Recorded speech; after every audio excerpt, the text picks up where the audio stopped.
రైతు రాజవుతాడన్న కలగానే మిగిలిపోతా ఉన్నది. ఎందుకంటే కోటి ఆశలతోని దుక్కి దున్ని విత్తనాలేసి వర్షం గురించి ఎదిరి చూస్తూ ఉన్నటువంటి రైతుకు వర్షం రాకపోగా ఎండ తాకిడికి తట్టుకోలేక మట్టిలోనే మొక్క మాడి మసైపోతా ఉన్నది.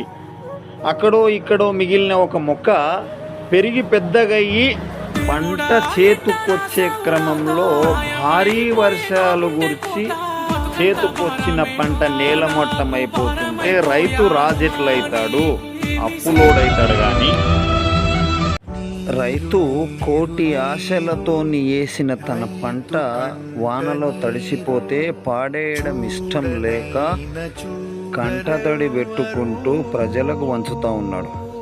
ఇది రైతు అంటే.